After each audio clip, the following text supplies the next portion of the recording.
하나님 말씀 함께 보도록 하겠습니다. 오늘 우리에게 주신 하나님 말씀은 로마서 15장 14절에서 21절까지의 말씀입니다.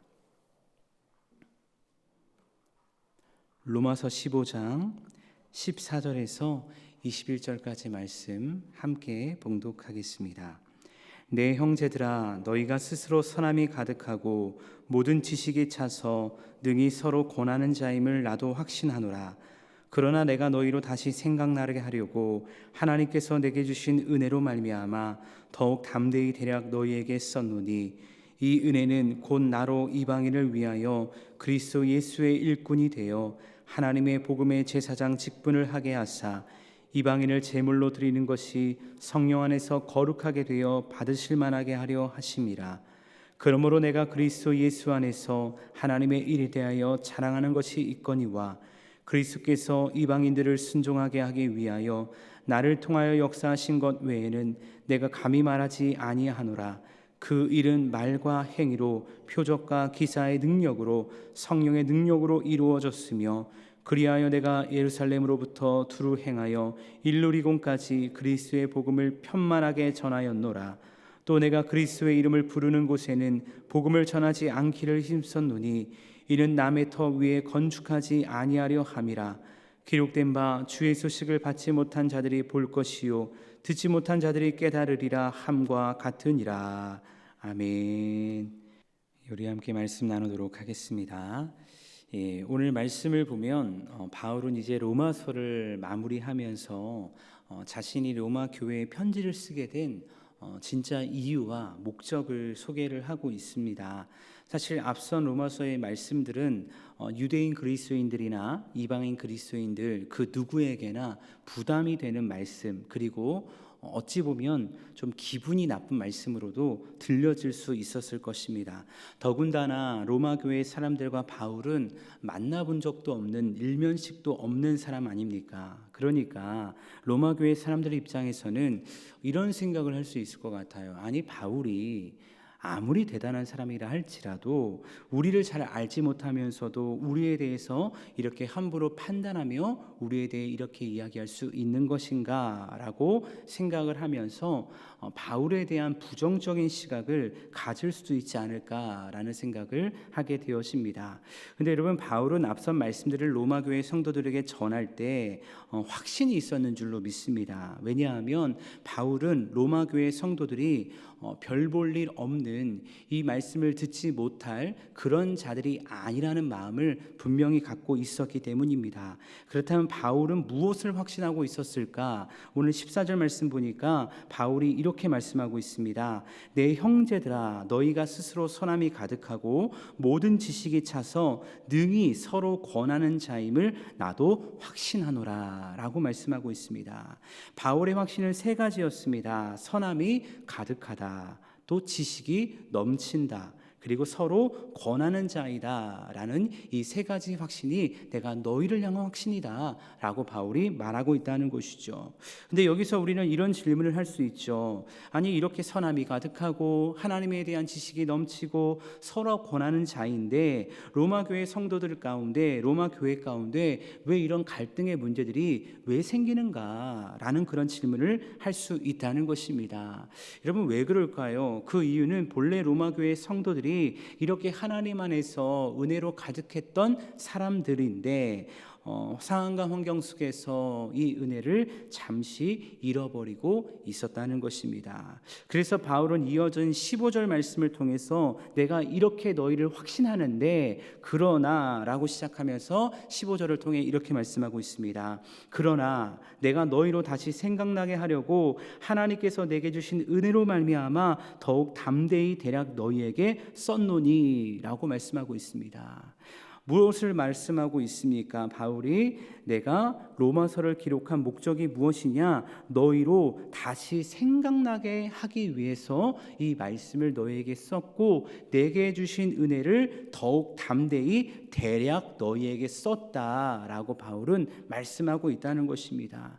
여러분, 바울은 말합니다. 내게 주신 은혜를 통해서 내가 너희에게 수많은 이야기를 기록을 했는데 이것을 기록한 이유가 무엇이냐면 너희로 다시 선함이 가득했던 모든 하나님의 지식이 충만했던, 그래서 서로 권하며 서로 축복하며 서로 격려했던 그때로 너희가 돌아가게 하기 위해서, 그때로 다시 생각나게 하기 위해서 내가 이 말씀을 너희에게 기록하고 있다라고 바울은 말하고 있다는 것입니다.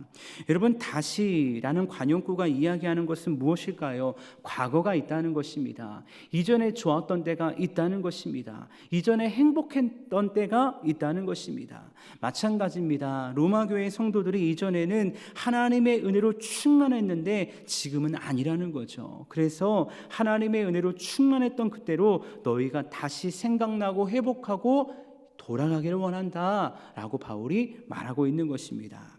또 다른 바울 서신이었던 디모데후서를 보면 이와 동일한 메시지를 보게 되는데 그 말씀은 디모데후서 1장 6절입니다. 그러므로 내가 나의 안수함으로 내 속에 있는 하나님의 은사를 다시 부릴 듯하게 하기 위하여 너로 생각하게 하노니 라고 말씀하고 있습니다. 디모데후서는 바울의 마지막 편지이자 유언과 같은 서신인데 당시 영적으로 많이 지쳐있던 디모데를 향해서 너무나 아꼈던 영적 아들이자 제자였던 디모데를 향해 바울이 말하는 것입니다. 내 속에, 디모데야, 내 속에 있는 하나님의 은사를 다시 부릴 듯하게 하기 위하여 너로 생각하게 하노니 라고 말씀하고 있다는 것입니다. 사랑하는 여러분, 우리도 신앙생활을 하다 보면요, 디모데처럼 또 로마교회 성도들처럼 하나님의 은혜를 잃어버릴 때가 있다는 것입니다. 우리가 과거를 생각했을 때 내가 그때도 주님을 사랑했는데, 그때도 기도를 많이 했는데, 그때도 헌신을 많이 했는데, 그때 수많은 사람들을 권하는 믿음의 사람이었는데 라는 그런 생각을 하면서 과거의 때를 생각할 수 있다는 것입니다. 근데 여러분, 그때 우리에게 필요한 것이 무엇일까요? 바로 하나님의 은혜를 다시 생각하며 하나님께 돌아가는 것입니다. 아무리 힘들고 어려워도 세상의 편에 서는 것이 아니라, 인간적인 생각에 머물러 있는 것이 아니라 하나님의 편에서 하나님의 말씀이 무엇인가, 하나님이 나를 통해 하시고자 하는 일이 무엇인가를 집중할 때 그때서 비로소 하나님의 역사가 일어나게 된다는 것입니다.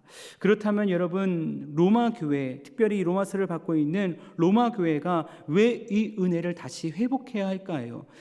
그래야 로마 교회가 교회로서의 사명을 감당할 수 있기 때문입니다. 그 은혜가 회복되지 않으면 지금처럼 갈등하고 싸우고 사탄의 종이 될 수밖에 없기 때문입니다. 바울은 특별히 로마서를 마무리하면서 로마 교회가 함께 감당해야 할 교회 사명이 있다는 것을 말합니다. 그것은 바로 자신과 같이 하나님을 알지 못하는 이방인을 위한 선교라는 것을 말하는데, 이런 관점에서 하나님께서 자신에게 주신 은혜가 무엇이었는지 16절 말씀에서 바울은 이렇게 말씀하고 있습니다. 이 은혜는 곧 나로 이방인을 위하여 그리스도 예수의 일꾼이 되어 하나님의 복음의 제사장 직분을 하게 하사 이방인을 제물로 드리는 것이 성령 안에서 거룩하게 되어 받으실 만하게 하려 하심이라 라고 말씀하고 있습니다. 이 은혜가 무엇입니까? 바울이 말하는 이 은혜가 무엇입니까? 하나님이 나를 이방인을 위한 예수의 일꾼으로 부르셨다는 것입니다. 그리고 이 은혜의 목적은 무엇이냐면 이방인들을 하나님이 받으실 만한 거룩한 제물로 드리는 것이다 라고 바울은 말하고 있습니다.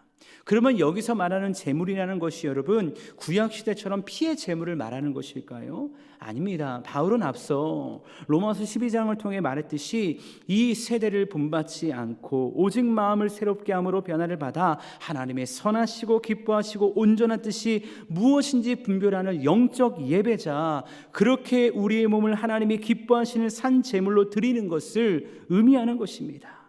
여러분, 바울의 이야기가 무엇입니까? 구약시대에는 레위 지파 중 아론의 자손들만이 제사장의 사명을 감당하면서 선택받은 민족이었던 이스라엘을 위한 통로로 쓰임받았다면, 하나님의 때가 되어 예수 그리스도께서 십자가의 죽으심으로 부활하신 이때는 하나님의 복음이 이스라엘에게만 국한되는 것이 아니라 온 열방을 향해, 온 세계 열방을 향해 흘러가야 하기에 하나님이 나를 이방인을 위한 복음의 제사장 직분을 감당케 하셨다는 것입니다. 그런데 이 사명을 나 혼자만 감당하는 것이 아니라 이제는 로마 교회 성도들인 너희도 이 사명을 함께 감당해야 된다는 것을 간접적으로 외치고 있는 것이죠. 그리고 내일 말씀을 통해서 어떻게 이 사명을 너희가 감당하길 원하는지에 대한 구체적인 사역 계획을 바울은 말하고 있는 것입니다. 왜 바울은 이것을 이렇게 강조할까요? 왜냐하면요, 이것이 하나님의 꿈이기 때문입니다. 단지 예수 그리스도의 십자가의 죽음을 통해 그때 주어진 꿈이 아니라 이미 구약 때에 이사야를 통해 선포된 하나님의 꿈이기 때문입니다.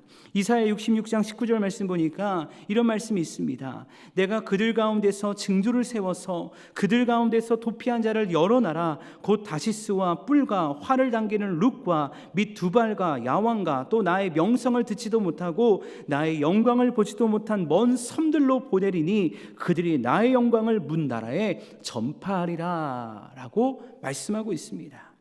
여러분, 하나님께서는요 이미 이사야를 통해 이 사역을 예언케 하셨는데 하나님의 때에 나의 영광을 보지 못한 먼 섬, 그들이 나의 영광을 문 나라에 전파할 것이다 라고 말씀하고 있다는 것입니다.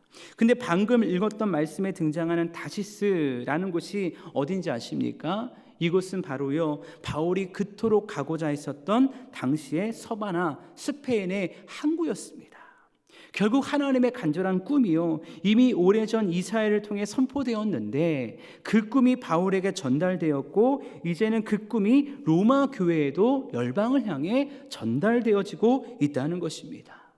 사랑하는 여러분, 그렇게 바울의 사역에는요 힘과 능력이 있었다는 것이죠. 왜냐하면 바울의 사역은요 바울 자신의 꿈이 아니었습니다. 내 어떠함을 이루고자 하는, 내 명성을 세우고자 하는 그런 꿈이 아니었다는 것입니다. 하나님의 꿈이었다는 것입니다. 여러분, 이런 관점에서 우리가 한번 생각해 보길 원합니다. 오늘 말씀을 묵상하면서 바울의 꿈이 아니라 하나님의 꿈이었다라는 것을 묵상했을 때 저 자신에게 이런 질문을 하게 되어졌습니다. 나는 무슨 꿈을 꾸고 있는가? 우리는 무슨 꿈을 꾸고 있는가? 우리는 정말 하나님의 꿈을 꾸고 있는가? 우리가 교회에 있다고, 신앙 공동체에 있다고 무조건 하나님의 꿈을 꾸는 것은 아닐 수 있거든요. 혹 하나님을 가장한, 하나님을 이용한 나의 꿈을 꾸고 있는 것은 아닌가라는 질문을 하게 된다는 것입니다. 사랑하는 여러분, 로마 교회가 하나님의 은혜로 회복될 때 바울과 같이 하나님의 꿈을 꾸며 하나님의 영광을 회복하는 복음의 통로로 설 수 있는 것입니다. 그런데 이 은혜를 회복하지 않으면 어떻게 될까요? 조금 전 이야기했듯이 하나님을 이용한, 하나님을 가장한 나의 꿈을 꾸며 여전히 나의 의와 나의 선을 내세우며 이것이 하나님의 뜻이야, 이것이 하나님의 뜻이야, 음식 가지고 싸우고 전통 가지고 싸우고 민족 가지고 싸우고 그런 문제들이 일어나는 것입니다. 그것이 하나님을 위한 일이라고 말하며 갈등하며 분열하고 싸우게 된다는 것입니다. 오늘 18절 말씀을 통해 하나님의 꿈을 향해 하나님의 꿈을 꾸며 나아갔던 바울은요 너무나 분명하게 선포하고 있습니다. 하나님의 꿈을 꾸며 나아갔을 때 하나님이 어떻게 나를 통해 일하시고 어떻게 나를 통해 역사하셨는지를 말씀하고 있는데요, 18절과 19절 말씀, 이 말씀을 우리 같이 한번 읽어보도록 하겠습니다. 함께 읽습니다. 시작. 그리스도께서 이방인들을 순종하게 하기 위하여 나를 통하여 역사하신 것 외에는 내가 감히 말하지 아니하노라. 그 일은 말과 행위로 표적과 기사의 능력으로 성령의 능력으로 이루어졌으며 그리하여 내가 예루살렘으로부터 두루 행하여 일루리곤까지 그리스도의 복음을 편만하게 전하였노라. 아멘. 여러분, 바울의 모든 사역 가운데 누가 함께 했다는 것입니까? 말과 모든 행위 속에서 성령께서 함께 하셨다는 것입니다. 그러므로 말미암아 어떤 역사가 일어났습니까? 이 복음이 예루살렘으로부터 두루 행하여 일루리곤까지 편만하게 전했다는 것입니다. 일루리곤은요 그리스 반도 서쪽 끝입니다. 로마를 가기 바로 직전의 지역이라는 것이죠. 그곳까지 그리스도의 복음이 전해졌다. 그런데 무엇을 통해 전해졌느냐? 말과 행위로 전해졌는데 그 가운데 성령의 능력으로 말미암아 전해졌다는 것입니다. 여러분, 말로만 사람이 변할까요? 절대 변하지 않습니다. 성령의 능력이 함께할 때 그 마음 가운데 내가 죄인이구나, 내가 예수를 죽였구나, 내가 예수를 믿어야 될 정말 죄인이구나, 이거를 깨달아질 때, 성령의 능력으로 깨달아질 때 그때 회개하고 돌이키고 변화되는 역사가 일어나는 것입니다. 바울이 그저 똑똑한 사람이고 지식층이고 많이 배운 사람이기 때문에 하나님이 사용하신 것이 아니라 그 가운데 성령의 능력이 함께했을 때 바울을 통해 하나님의 꿈을 꿨던 바울을 통해 하나님은 예루살렘으로부터 시작하여서 일러리곤까지 이 하나님의 복음을 선포케 하시고 하나님의 영광을 나타나게 하셨다는 것입니다. 저는 사역자로서 바울의 사역 그리고 바울의 사역의 결과를 볼 때 참 부럽기도 합니다. 그런데 어떠한 결과를 부러워하기 전에 먼저 저 자신을 돌아보게 됩니다. 나는 정말 하나님의 은혜로 붙들림 받으어서 이 사명을 감당하고 있는가? 나는 오늘 하나님이 꾸시는 똑같은 꿈을 향해 달려가고 있는가? 사실 여러분, 그동안 바울의 사역을 생각하면요, 바울의 입장에서 생각했을 때 지금껏 애쓰고 정말 수고하지 않았습니까? 얼마나 죽을 뻔하고 매맞고 굶주리고 파선당하고 유대인들에게 돌에 맞고 얼마나 힘들었습니까? 그러면 내가 수고했던 사역지 중에 한 곳을 선택해서 그곳을 선교 기지로 삼아서 이제는 가는 선교사가 아니라, 몸도 힘드니까 마음도 힘드니까 가는 선교사가 아니라 보내는 선교사로서의 사명을 감당해도 되지 않을까요?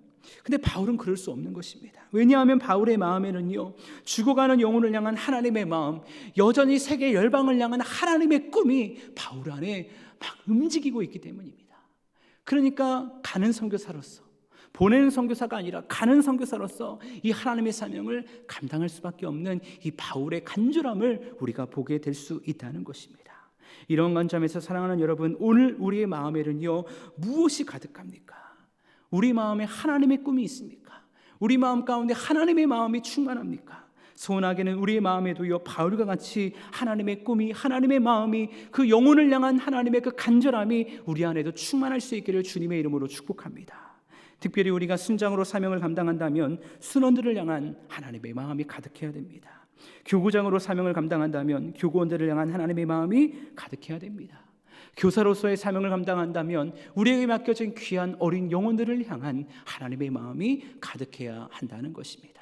또 우리 목회자들에게는 우리에게 맡겨주신 한 영혼 한 영혼, 우리 귀한 분들을 향한 하나님의 그 마음 가득해야 할 줄로 믿습니다.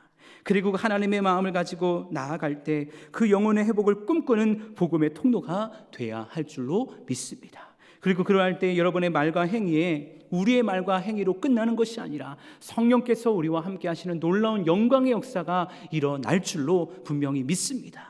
그러한 복음의 통로가 되기를 결단하며 소원하는 우리 모두가 된다면 하나님께서 우리를 통해 얼마나 놀라운 일들을 우리 남산교회 가운데 이루실지 우리는 충분히 기대할 수 있지 않을까. 그런 것을 기대하며 하나님의 꿈을 꾸며 나아가는 공동체가 되어야 되지 않을까라는 생각을, 그런 거대한 하나님의 꿈을 꾸게 되어진다는 것입니다. 오늘 말씀을 준비하면서 저는 또 이 찬양이 좀 떠올랐습니다. 많이 들어봤던 찬양일 텐데요, 이런 찬양입니다. 하나님의 꿈이 나의 비전이 되고 예수님의 성품이 나의 인격이 되고 성령님의 권능이 나의 능력이 되길 원하고 바라고 기도합니다. 아마 많이 들어보셨을 거예요, 이 찬양. 그렇죠? 많이 불러봤을 것입니다. 근데 이 가사를요, 정말 깊이 언제 묵상해 보셨습니까? 사랑하는 여러분, 우리의 삶이 정말 이 찬양의 고백처럼 변화된다면요, 얼마나 좋을까요? 하나님의 꿈이 나의 비전이 되고 예수님의 성품이 나의 인격이 되고 성령님의 권능이 나의 권능이 된다면 얼마나 하나님의 나라가 우리 공동체 가운데 얼마나 아름답게 임할까요? 남산교회가 이 창원 지역에서 정말 아름다운 공동체다, 좋은 공동체다라는 소문이 났다는 거 저도 이미 들었습니다. 근데 지금 난 소문보다 얼마나 아름답게 하나님의 나라가 우리를 통해 나타나게 되어질까요? 저는 그 시작의 통로가 오늘 새벽을 깨워 기도하는 우리 자신이 될 수 있기를 소원합니다. 어제 말씀을 통해 나누었던 것처럼 누군가는 그 공동체 안에 믿음이 강한 자가 되어야 합니다. 이것은 분명히 기억하셔야 됩니다. 믿음이 강한 자가 있다면 믿음이 약한 자는 분명히 존재합니다. 항상 좋을 수 없습니다. 항상 행복할 수 없습니다. 갈등이 없을 수 없습니다. 싸움이 없을 수 없습니다. 근데 하나님께서 그때 우리에게 요구하시는 것은 누가 하나님의 꿈을 꾸고 있는가? 누가 하나님의 마음을 가지고 있는가? 그 하나님의 마음을 가지고 얼마나 믿음이 강한 자가 되어서 그 공동체를 하나님이 기뻐하시는 공동체로 세워가고 있는가? 하나님은 그것을 집중하시며 그 사람을 통해 더 큰 주님의 일들을 이루어 가실 줄로 믿습니다. 그래서 그러한 통로가 하나님 오늘 내가 되길 원합니다 라고 기도하며 하나님의 영광을 위해 쓰임받을 수 있는 그러한 저와 여러분 모두가 될 수 있기를 간절히 주님의 이름으로 축복합니다.